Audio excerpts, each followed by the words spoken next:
Here is Master Shenhua. Notice in this photo, there is one Asian face. The one in the middle. Everyone else in the photo is Caucasian. What an awesome bunch. What a scary looking bunch, right? Really scary. This is Bhikshuni Heng Shi. She is the senior monastic woman in the world, maybe. 50 years in robes. This is groups numbers 1 and 2 who have left home. This is my former college roommate, Bhikshu Hangyo, who actually introduced me to Gold Mountain. So this is a historical photo, kind of awesome, actually.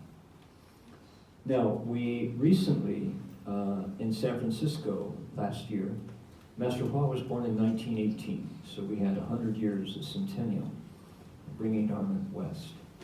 And of course, we had a chance to look at the whole sweep of Master Hua's life and look back at the contributions that he made. This is the San Francisco Public Library was very generous with us, gave us a space to put up a major exhibit. And on the 3rd floor of the library, this whole display case area. So, but what I thought I might do is share with you some of the highlights of what Master Shenhua valued as he, looking at the West, introduced the Buddhist teaching. And he was an educator as a kind of ministry. Mind you, he was also a cultivator, and he taught us the 5 schools in the Mahayana. So Chan and Pure Land and, let's see here,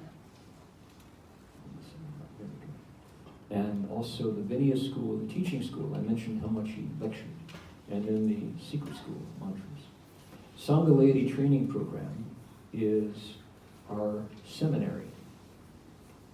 When we have a graduate of our Sangha Laity Training Program right here in the gray robes. This is Shramanera Chinliang, who left home at the advanced age of 71. Works harder than me. I'm sorry. So this is the actual training for monastics, which is part of, so that the Sangha is evergreen and fresh. Notice, if you will, Pali monks, that is to say, Thai monks from the forest tradition, Ajahn Chah, John Lagos lineage. Master Hua insisted whenever we ordain, that we ordain with the 3 masters and 7 certifiers, Theravada and Mahayana together. 15 times we have done so. Always there are monks from Sri Lankan tradition, Thai tradition, Vietnamese, Chinese, American tradition.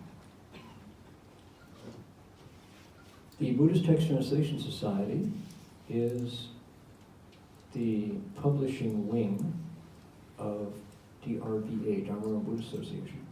And let me take you out to the web and go to Buddhist Texts, 2 T's, BuddhistTexts.org, and you will find our website, if anybody's curious. We have translations from Chinese, translations from Pali, from Sanskrit, and many different kinds of publications. Cookbooks. You all know that on Amazon.com, the number 1 category, number 1 best-selling category of books is cookbooks. A lot of Chinese readers, I think. This, by the way, is my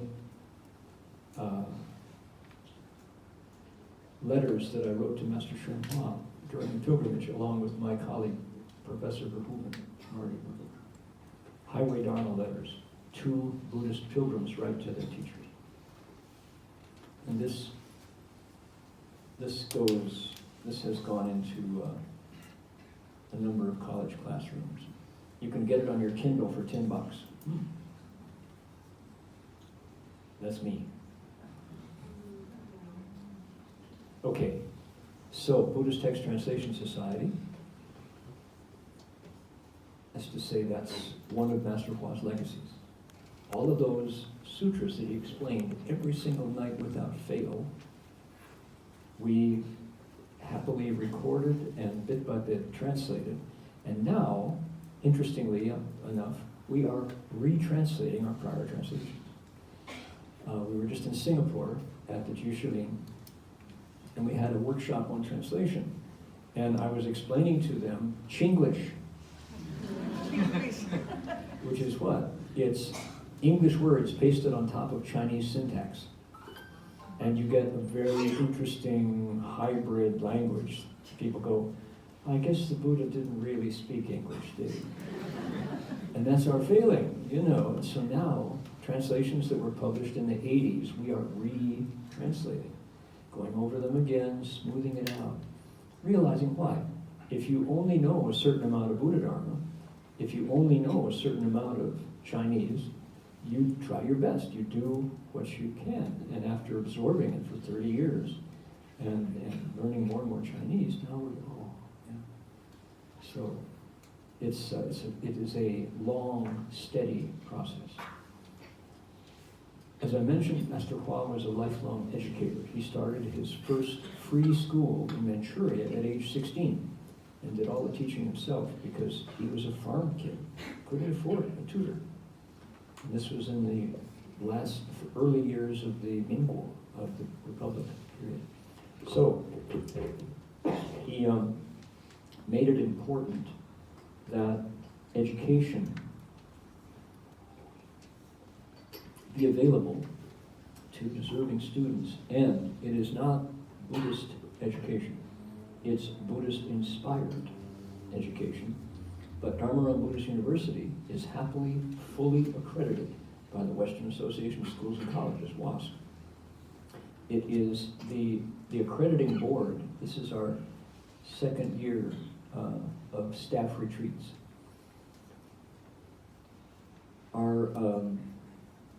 The accrediting board sees our program as now holding the flag for the humanities. Because all of you educators know about STEM, right, which is getting money, and humanities are disappearing. Foreign languages are disappearing. Classics are disappearing. So our educational program is based upon the great books of the West and of the East. And our program, students study with a cohort. You enter and you study with the same group of people, every subject through your 4 years of undergraduate or 2 years of graduate education. And the role of the faculty member is facilitator and coordinator, not source of knowledge, right? Everyone reads the same books together. The facilitator talks about them. What ideas arose here?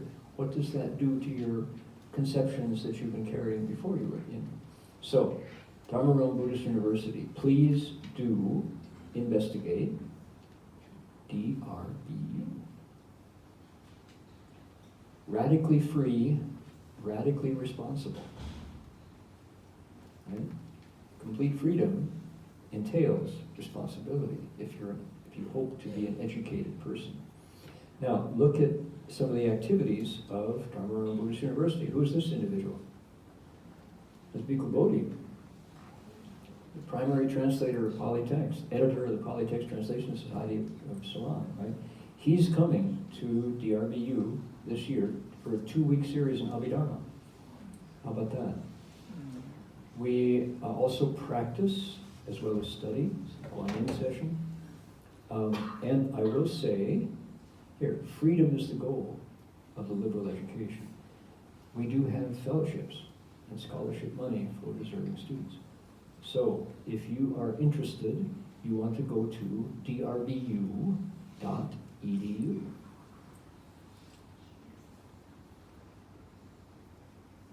drbu.edu. This is a shameless plug, isn't it? There we go. Dharma Realm Buddhist University.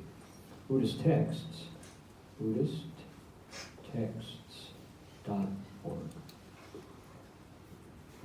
So this is clearly, oops, come back here. Education was one of Master Hua's ministries, one of his legacies. So this is how Buddha's teaching is progressing in the West. Dharma Realm Buddhist University and Buddhist Text Translation Society.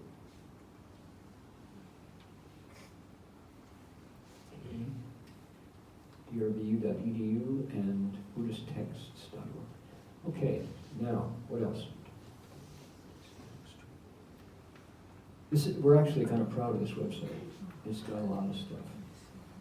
One of our students' graduation, his commencement speech, why bother meditating, from a professor, alumni highlights.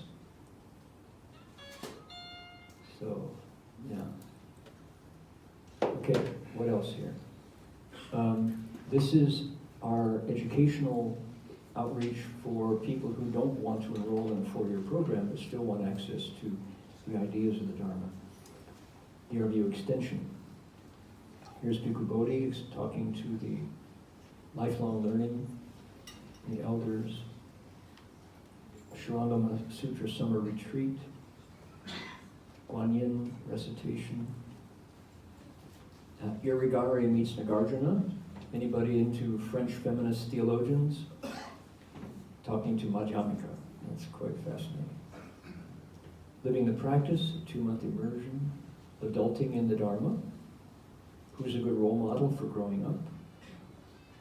Right? And these are our elementary and secondary schools. I think, could I see the hands of those of you who have graduated or have taken part in the schools? Anybody here? One hand, one brave hand. A few others. Okay. These are, this is interesting because, as I said, Master Hua taught us the Confucian classics by day and the Buddhist sutras by night. What was the goal, what was the first curriculum element for the elementary school is filiality. Xiaoshen. Xiaodao, right? Filiality. Which we do not interpret as obey me. We interpret it as recognize the kindness given to you and think to repay it. Striving to repay the kindness of parents, of elders, of teachers, of donors, of the planet, of the country. And find a way to repay that. Now, we'll talk about that in just a minute. Here's our Guo Yue Tuan, our traditional Chinese instrument orchestra. You ever see what is that, about a 9-year-old meditating? Do you have meditation for kids? Right? And the girls' school. Girls' school is outstanding. We have a superintendent of education in the Ukiah Valley in California. He sends his children to our schools. The 教育部长 sends his kids to our schools, not his own public schools, because we separate the boys and girls, and no video games.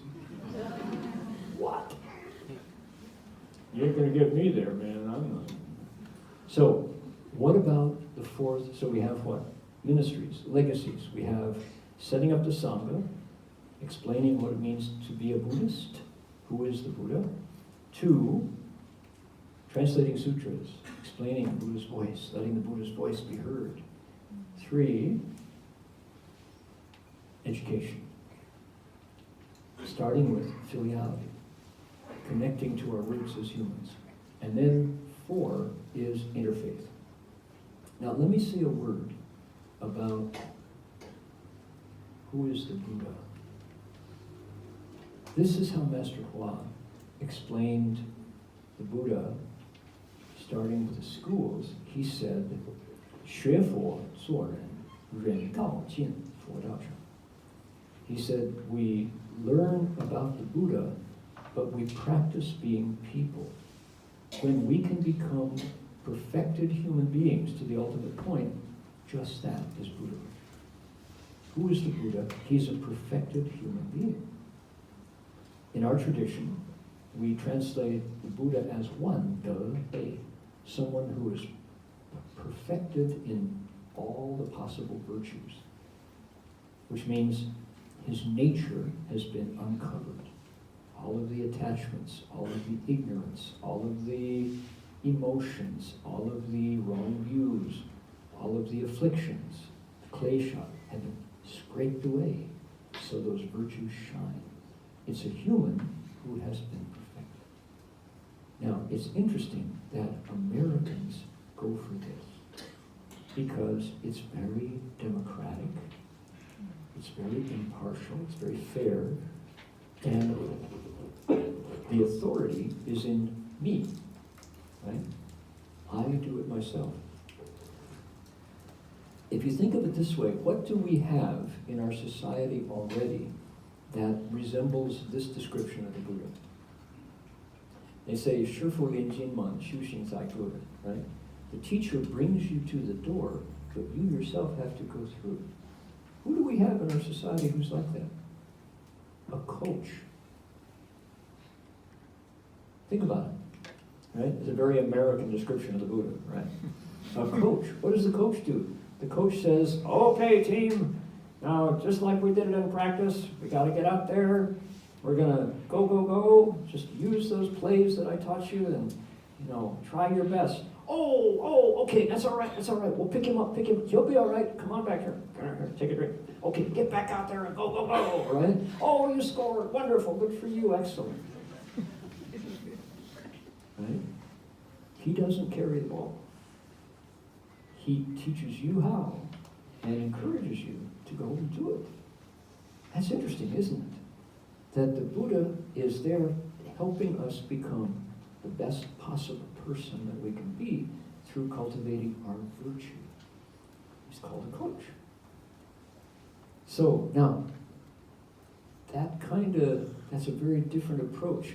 What I think that is, that's a story for our digital generation that people can approach. If we push Lord Buddha on Westerners, they don't want it. If we interpret the Buddha as a coach, someone who is there helping you understand how to get through your problems, an empty space Buddha who is there helping you understand your life, they'll go, that's interesting, I might try that. So, different story for a different generation.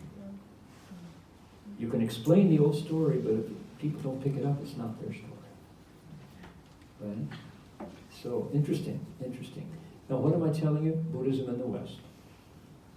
In the last 50 years. But the West is not a place. The West is a state of mind. Once these things become universal, there is no north, south, east, west. Right? Okay. Why did Master Hua teach us filiality as much as he taught us prajna? Every Thursday night at the Berkeley Buddhist Monastery, I already mentioned, we have these 80 Westerners who come in to do vipassana. Right? They're part of Spirit Rock, which is Jack Kornfield. Maybe you've seen his books. He was a monk in Ajahn Chah's tradition, returned to lay life, took all of the devotion out of vipassana sitting, but kept the meditation and the psychology. Very, very successful. So his group in the East Bay is now called the East Bay Insight Meditation Center. They come every Thursday night.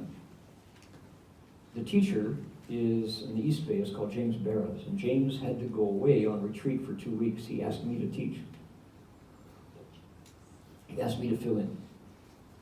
This is an American story. Happy to share it with you tonight. First night, I have 2 nights. I say, okay, I got some homework for you all. They're like, homework. I want you, after class, to go back to your house, your neighborhood, your circle, and find a significant elder. Not a significant other, you have those. Find a significant elder, an old person, could be your parents, could be your grandparents, could be somebody else's parents who are lonely, or some grandparents, could be somebody in your condominium down the street, and spend some time with them. Not once is easy, do it twice. And here's what I suggest. Go to them and say, you know, I've been meditating now, and I realize that I'm aging, and you're further down the road than I am. You have so much wisdom, so much experience. Could you tell me a little bit about how things look from where you are now? Start there, you know. And if that old person does not say, oh, come in, I've got cookies here, I would love to tell you. If they don't say that, they are very lonely elders. So just try it. And then next week come back and we'll talk about it, all right? And they're going, well, what does this have to do with meditation? Okay, you said so. So, came back the next week, and, oh, okay, well, who wants to be first telling us what happened? Not a hand, 80 people. Well, okay, who's got a story to share? Not a hand. Well, did anybody do it? Dharma Master, we don't have any elders in our lives. I kind of thought so, but did anybody do it? So this woman named Sumaya, who was a regular, she said, yes, I did. Most amazing thing. She said, you know me. Everyone said, yeah, we do. She said, I've been meditating now for about 4 years at this group, never miss a Thursday. She said, but what you don't know about me is I broke up with my mother. I'm emancipated, she said. My mother had a song that she used to sing to me, and I just got tired of it. She used to say, you know what's wrong with you? I'll tell you what's wrong with you. Everything is wrong with you. It's your shoes, it's your dress, your shoes too short, that's too big. And I just got sick of it. I couldn't stand it anymore. And so I said, Mom, I'm done, you know, and I left her. And I haven't really thought about her much in 5 years. And she said, there's something, you know, I've been meditating. And when you gave us that assignment, it just, so I did. I went to find her phone number, and I had it back in the back of the drawer. It kind of slipped to the back of the drawer, and I pulled it out, and I called my mother on the phone. What do you think she did? First time she heard, Sumaya? You know what's wrong with you? I'll tell you what's wrong with you. You never called me. That's what's wrong with you. And I said, Mom, you're so cute. You never change. I'm going to come see you. Dead silence on the phone. Really? Said Mom. So Sumaya said, so I walked the 5 blocks to her house. And when she opened the door, she was smaller than I remembered. I looked at my mother. She said, what's wrong with you? You never come see me. What's wrong? I said, I gave her a hug, and I sat down, and we ate cookies and drank tea. I decided to move in with her. And everybody in the room was like, So she said, but here's the strangest thing of all. The next day, when I meditated, my whole chest was warm, starting with my heart. I had no idea that by cutting away from my mother, I turned my chest into a block of ice. And as soon as I gave my mother a hug and brought her back into my life, I was like, and my chest was warm. She said, who knew that when we leave our parents, we cut our own roots? And I'm like, right. So I said, anybody else? And it was John. And John is this guy who's got a big beard and guy. And he's an inspector, a building inspector for the city of Oakland. And John doesn't talk very much. But he said, well, I want to tell you what happened to me, says John. He says, my father's a funny guy. My dad is one of those guys, he used, California, a doomsday cult. He actually believed in one of those preachers who said the world was going to end, and they had the date, and they had the time, and he really believed it, and he gathered with a group of people on the beach and waited because the sun was not going to rise that day, right? And they were going to fall, and he says, guess what? The sun rose just as usual. My father was crushed. He was crushed. He completely believed in that. And he didn't know what to do. And so he moved down to Bakersfield, down to the edge of the desert, and he just sat in a dark room, kind of watched outside the window. Well, we knew about it, but he didn't want to talk to anybody. So we said, so you, Dharma Master, you gave us this assignment. And he said, I knew the time had come. I got in my car last week and I drove down to Bakersfield and I knocked on the door. And what do you think? This voice from inside said, John, is that you? I said, Dad, how did you know? He said, I had a feeling. So I walked in, and my dad and I meditated together. Now, he didn't say, and we're moving in together. Everybody was waiting to hear it. He didn't say that. He said, but it was so nice to be back with my dad after so long. He said, thank you for telling us about, what do you call it? Filiality? Is that what you call it? Thank you for that. We needed that. He said, so there's Master Hua's expedient, right? But clearly it is not 听我话, 无逆不下. It's not that kind of filiality, right? It's not Li Peng on, on the Guangchang, Liu Si. Not that. So it's what Zhi An Bao. Understanding that to become people, it is not our work. We are standing on the blessings of our parents and of our founders and of our teachers and of the Buddha. So, to connect to our roots, we think to continue the energy, to keep it moving, to pay it back. And if you have your parents alive, and they might be in the room, what a blessing you have to be able to actually warm up your heart. Right? It's the same groundwater that feeds all the different kinds of trees. All their roots go down. As long as they go down, you can still keep your individuality. You can still keep your personality. But you are being fed by those roots.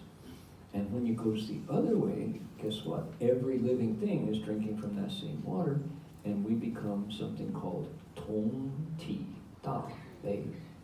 Same body, great compassion. It's the same groundwater that feeds all beings equally. And if we have stepped away from our connection to our parents, our roots are not being nourished. So, what is the connection between filiality and, mind you, piety, P-I-E-T-Y, big red X. Not filial piety. Mistranslation. Filial respect. Piety is something nobody wants. Bad translation. Retranslate that one. Piety is pinched and skinny and piety. No. It's, filiality is like, big and broad. Another one, who is Guanyin Bodhisattva? In English, Guanyin Bodhisattva is? In English. The goddess of mercy. No. Red X. Ask 100 people, 100 people will tell you goddess of mercy, right? Guanyin Bodhisattva is not a goddess. She is not a Tianyu. Goddesses are Tianyu, right? She is not merciful. She's compassionate. It's different. Compassion is Tong Ti, same body, no difference. Mercy is, oh, please don't hurt me. There's a difference in power. So, goddess of mercy. It's one of those unfortunate lexicons that's completely already absorbed. Filial piety and the goddess of mercy. See what we're fighting against, right? Nobody wants Chinese culture, Dharma, wisdom, because it's couched in unhappy language. So, I'm a translator, and that stuff gets me and bugs me.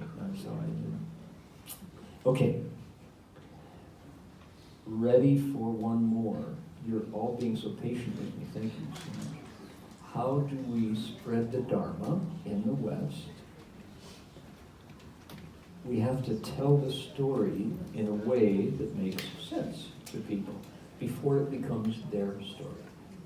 Right? And that's the goal. We want our own children, our own spouses, to be able to warm up and say, oh, there's goodness in the Dharma. There is juice and energy there that benefits my life. So,